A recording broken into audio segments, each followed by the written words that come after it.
کی بڑی برکتیں ہیں، اس محفل کی بڑی خوبیاں، بڑی افضلیت ہے، کیونکہ پوری دنیا میں اس محفل جیسی کوئی محفل ہو ہی نہیں سکتی۔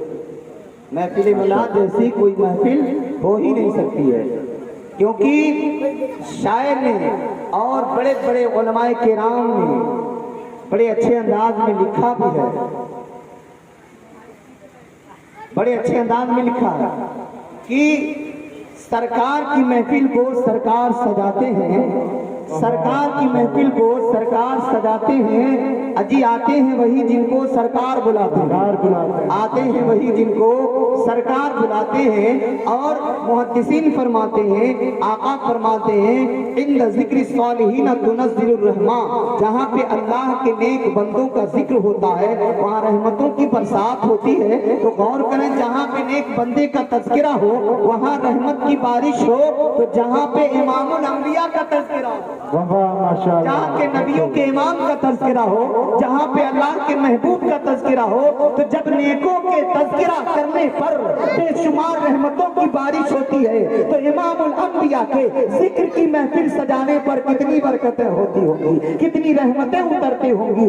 اسی لیے تو ہمیں اور آپ سے ہمیشہ علماء کہتے رہتے ہیں، محفل میلاد پاک کی محفل میں کثرت سے جایا کرو، اس میں آپ انتظار نہ کرو، آواز لگائی جائے تبھی پہنچے، دعوت ملے تبھی پہنچے، کھانے کے لیے انوائٹ کیا جائے تبھی پہنچے۔ اجی کھانا کھاؤ گے صرف پیٹ بھرے گا، روٹی کھاؤ گے پیٹ بھرے گا، روٹی کھاؤ گے صرف بدن بنے گا، لیکن جب ذکر کی محفل میں جائیں گے تو آپ کا بدن نہیں، آپ کی روح مضبوط ہوتی چلی جائے گی، آپ کی روح مضبوط ہوگی۔ اور یہ جان لیں، جب روح مضبوط ہوتی ہے تو اللہ رب العزت کا خاص فضل ہونے لگتا ہے، اللہ کا کرم ہونے لگتا ہے۔ نعرہ تکبیر، نعرہ تکبیر، نعرہ رسالت، نعرہ رسالت، علماء اہل سنت، علماء اہل سنت، نعرہ تکبیر، نعرہ رسالت۔ تو یہاں روحانیت ملتی ہے، روحانیت۔ اب روحانیت کس کو کہتے ہیں؟ 2-4 منٹ میں آپ سمجھ جائیں کہ روحانیت ہے کیا چیز۔ محفلوں میں روحانیت ملتی ہے، اللہ والوں کے ذکر میں روحانیت ملتی ہے، اللہ کے محبوبوں کے ذکر میں روحانیت ملتی ہے، ایسی محفلوں میں روحانیت ملتی ہے۔ یہ روحانیت ہے کیا؟ جب بندہ روحانیت کا مقام حاصل کر لیتا ہے، بیٹھتا ہے اپنے گاؤں میں، پوری دنیا کی خبر رکھتا ہے۔ بندہ جب روحانیت کے مقام پر پہنچ جاتا ہے، ہوتا ہے کسی دھرتی پہ لیکن پوری دنیا اس کے نظروں کے سامنے ہوتی ہے۔ جیسے کہ علامہ مشتاق نظامی علیہ رحمت الرضوان نے اپنے کتاب میں لکھا ہے کہ بغداد کے کچھ دور پہ ایک دیہات میں ایک انسان تھا جو رات میں سویا تو خواب دیکھتا ہے۔ کیا خواب دیکھتا ہے؟ کہ میں نے عرش کے کھمبے کو اپنے کندھے پہ رکھ لیا۔ اس آدمی نے خواب دیکھا کہ اپنے کندھے پر عرش کے کھمبے کو لے کر چل رہا ہوں۔ بڑا حیران ہوا، بیدار ہوا، تو اپنے گاؤں کے عالم صاحب کے پاس گیا، کہا حضور میں نے آج رات میں ایک عجیب خواب دیکھا ہے۔ کہا کیا خواب دیکھا؟ کہا میں نے خواب دیکھا کہ عرش کے کھمبے کو اپنے کندھے پر لے کر چل رہا ہوں۔ کہا دیکھو یہ تو بڑا عجیب خواب ہے، اس کی تعبیر میں نہیں بتا سکتا۔ کہا پھر کون بتائے گا؟ کہا یہاں سے چلے جاؤ بغداد شریف، بغداد میں ایک اللہ کا ولی ہے، ایک اللہ کا پیارا محبوب بندہ ہے جس کو پوری دنیا حضرت جنید بغدادی کے نام سے جانتی ہے۔ ماشاءاللہ، یہ جنید بغدادی غوث پاک کے 100 سال پہلے کے ولی ہیں۔ حضرت جنید بغدادی کا نام لیا اس عالم دین نے۔ اب وہ آدمی جو خواب دیکھا تھا، اپنے خواب کی تعبیر جاننے کے لیے اب چل دیا، پہنچا بغداد۔ جیسے بغداد پہنچا تو شہر میں پہنچتے ہی کیا دیکھتا ہے؟ ساری گلیوں میں بھیڑ ہے، سارے رستوں پہ بھیڑ ہے، پورا مجمع بھیڑ میں، پورا شہر بھیڑ میں جمع ہوا ہے۔ لوگ حیران ہو گیا وہ آدمی، کہا آخر یہ بھیڑ کیوں ہے؟ ایک آدمی سے پوچھا بھائی کیا بات اتنی بھیڑ کیوں ہے؟ تو اس آدمی نے کہا لگ رہا تم یہاں کے رہنے والے نہیں ہو۔ کہا ہاں میں دور دراز دیہات سے سفر کر کے آ رہا ہوں، میں یہاں کا رہنے والا نہیں، میں تو جنید بغدادی اللہ کے جو ولی ہیں ان سے ملاقات کے لیے آیا ہوں۔ کہا ان سے ملاقات کے لیے آئے ہو؟ آج انہی کا انتقال ہو گیا ہے، انہی کے جنازے کے لیے لوگ اتنی بھیڑ لگائے ہوئے۔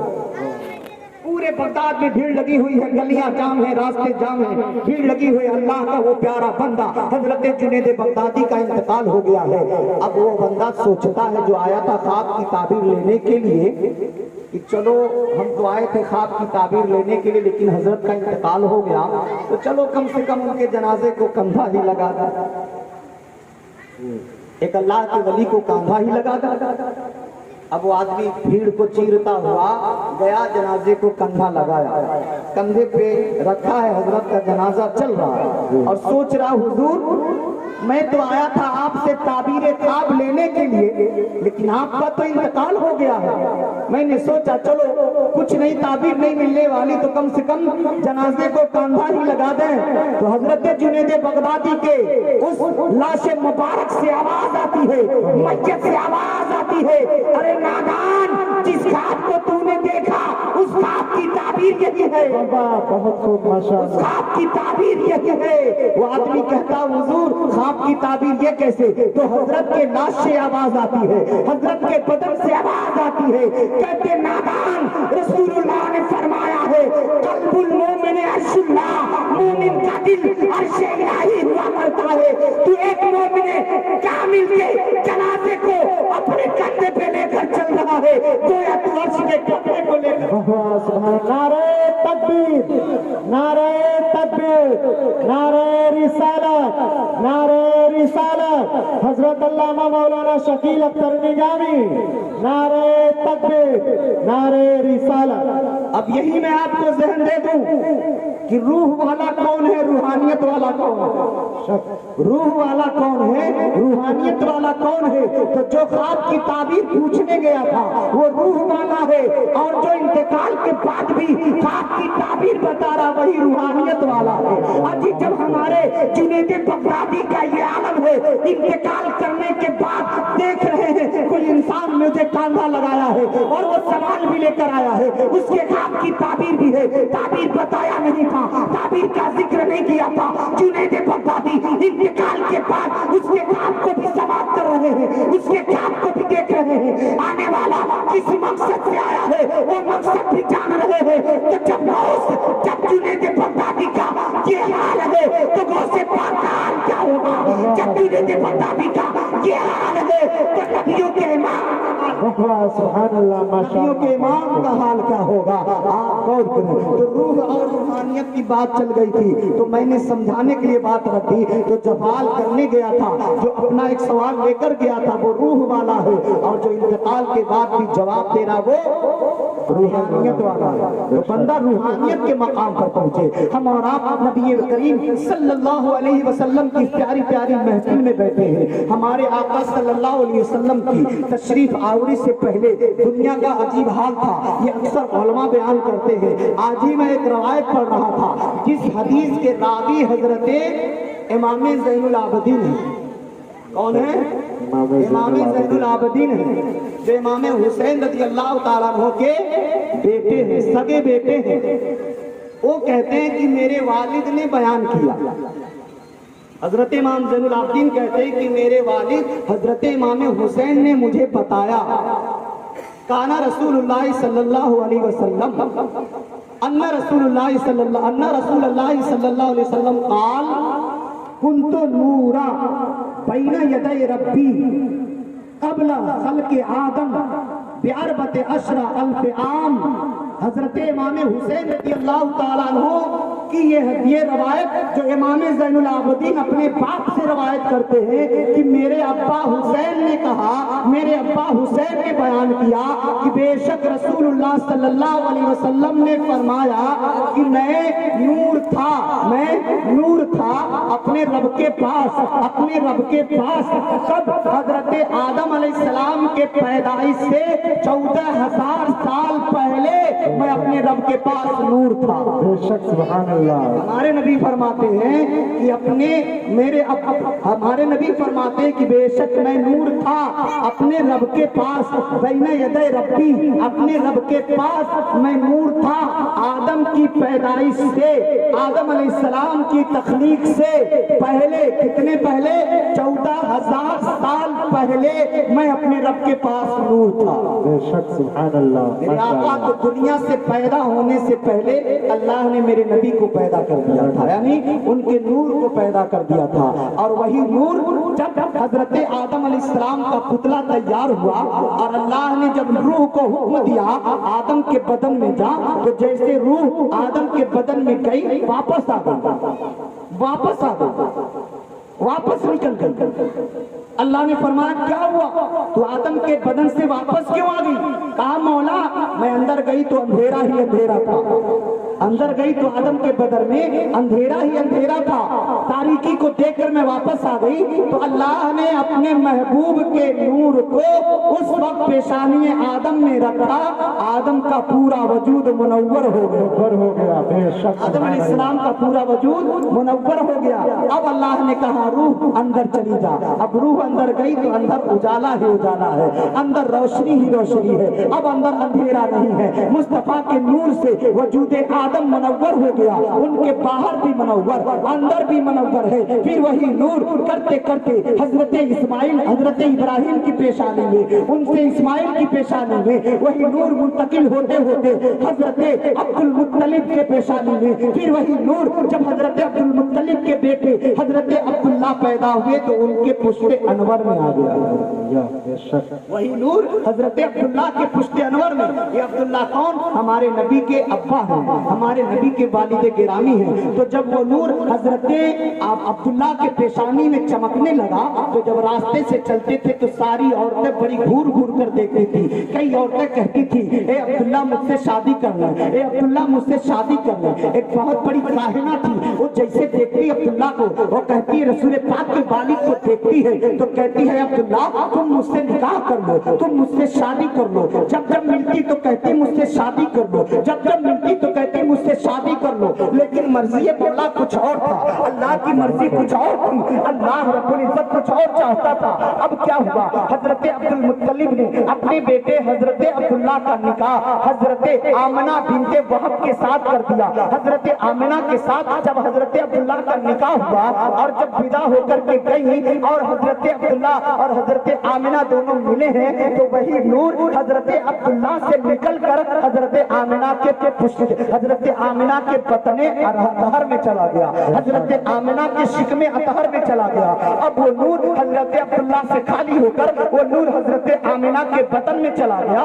اب حضرت عبداللہ جب باہر گئے اب کوئی عورت ان کے طرف دیکھ نہیں رہی ہے، وہ کاہنہ ملی، وہ بھی اپنا چہرہ پھیر لے رہی ہے۔ حضرت عبداللہ نے کہا اے عورت تو مجھ کو دیکھتے ہی میری دیوانی بن جاتی تھی اور تڑپ کر کہتی تھی عبداللہ مجھ سے شادی کر لو، لیکن آج کیا ہوا جب میں ادھر سے گزرا تو اپنا چہرہ پھیر لے رہی ہے، اب مجھ سے کچھ نہیں کہہ رہی ہے، اب مجھ سے شادی کی تمنا نہیں کر رہی ہے۔ اس کاہنہ عورت نے کہا اے عبداللہ جو میں تمہارے پیشانی میں نور دیکھا کرتی تھی اسی نور کی وجہ سے میں تم سے شادی کے لیے تیار ہوں۔ بے شک سبحان اللہ، ماشاء اللہ، بہت لیکن اے عبداللہ وہ اب نور تمہاری پیشانی میں نہیں، اس نور کو تو تم سے آمنہ نے لے لیا ہے، آمنہ نے لے لیا ہے۔ حضرت آمنہ رضی اللہ تعالی عنہا کے بطن مبارک میں نبی کا نور آیا۔